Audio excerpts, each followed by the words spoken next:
ไปลงเลย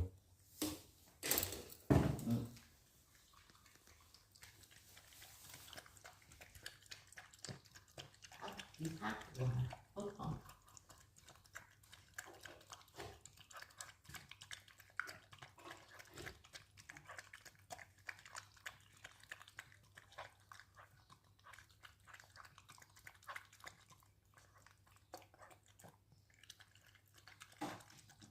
รู้เหรอพระเจ้าไม่กินผักท้อง